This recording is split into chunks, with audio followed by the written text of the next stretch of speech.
Fellas, how are you doing? It's Lord again, and I'm coming to you today with a very special video. I went through the whole attic of my parents' house and I found what I was looking for. These little treasures right here. Kutito starter deck. When Yu-Gi-Oh! Was pretty in, I was extremely obsessed with designing my own monsters, my own card game. This actually was a project for art class in school, 2006. Kutito stands for Kunst, which is the German word for art. T for Tim, which was my best friend back then, and I did this project with him. Well, at least he was in my group. I actually did all the work, so whatever.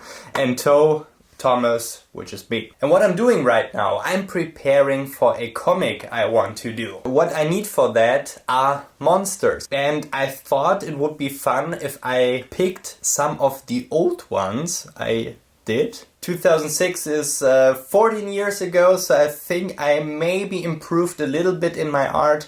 And let's hope that we have some good examples right here which I can improve afterwards with you together. Half this box is full with, those are all monster cards I did. But this is something we can do if you like this video and if you want to see more. For today we want to concentrate on this, so let's unpack this. It's been a while since I've done an unpacking video. Actual instruction, official rulebook. Let's start with Unicorn. Very creative name. Yeah, I think it's pretty cute. The whole head section I think I wouldn't improve because that's the cutest part about it. But I don't like the ass fins. Oh, look at this.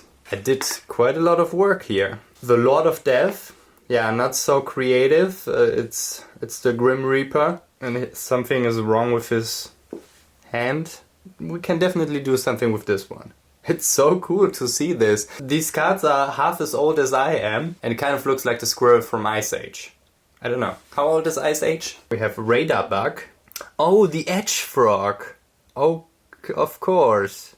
And the description is that he's a frog swallowed by the underworld. That makes sense. That's why he's so happy. Oh! Don't have dirty thoughts, please. Gremball. Okay. Lots of ball-like monsters here. Ooh, yeah. A little fatso, yeah, of course. Kokonicus. Oh. I'm actually really surprised how much thought went into these character backstories and descriptions. So this is a monster that barely can move, and he collects liquid through his tongue. Good job, me, from back then. I would have expected way worse. Like this one here. Afro Jump. Okay. This can be improved. This is actually pretty cool. Boo. Again, very creative name. I love myself for that. Flyer Garrick. What the hell was I thinking with those names? Oh, Scorebrain. This one is awesome. Oh, he's a robot. Interesting. Not sure about that one. Medusor. I like his nose. What the hell happened with you? Oh, it's the evolved form of Kokonicus. Well, that's disappointing. He looks stupid, but also with this star on his chest. Kind of funny. I love him. Oh, you have no idea how much fun this is. And last but not least, Rutocchio. Oh, because it's a Pinocchio, of course. Despite his long nose, he can't smell. Also, this half face up here in the sky. Scorebrain is pretty awesome. I also like Flygaric. Let's take those 7 right here and make them into new and hopefully improved versions of themselves. I'm really looking forward to this. Let's jump right into the drawing process. See you then. Woo! Okay guys, now with a working face cam, with my face actually in the picture, we're gonna start with 2 of those cards. Chronologically, there's the naval stuff first. So we're gonna take this little weird fish, which can only watch up.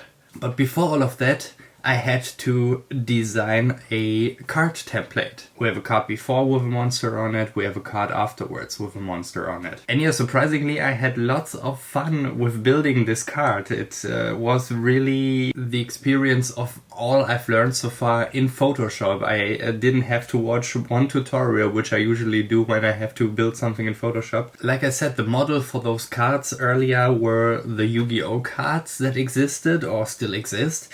And I have one of those here as an example of how the cards are supposed to look like. And I'm copying really almost everything here. I have this box at the top with the name of the monster, which has a bright and a dark frame with a kind of 3D look. The circle star symbols, which I think are a indicator of how strong this monster is. And if you play properly, I think it's an indicator of how many monsters you have to sacrifice to play this card. Yeah, then we have the frame of the monster picture, we have the frame for the text box. Yeah, and having the base of this card, I started with the monster because I was really eager to do this finally. First I wanted to make it look more like a real starfish. I quickly saw that did work out quite as well as I hoped. The head wasn't supposed to be as cartoony as this one, especially not as childish cartoony, because it's only like,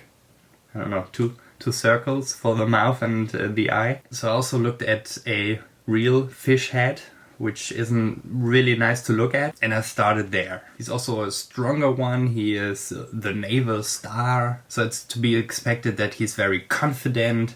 So I drew him with a smirk on his face. I drew the gills where they make more sense, so up here and not on his chin. And I really wasn't sure about this head. It kind of looked almost ugly, like a real fish head does. But first off, I decided to keep on like this, draw the body, and then in the end come back and see if it fits or not. Yeah, with the fins I also wanted to give him a little more of a pose, not just him standing there with his arms hanging down his body. So he got his little feet fins, on which he's apparently standing. Now thinking back, I could have drawn them like a new shape, so it actually makes sense to stand on them, because if you see them like this, it looks like they are basically like a fin, so flat, and it wouldn't make much sense to stand on them. Or he's still underwater, that makes even more sense. We have this pose with his arms,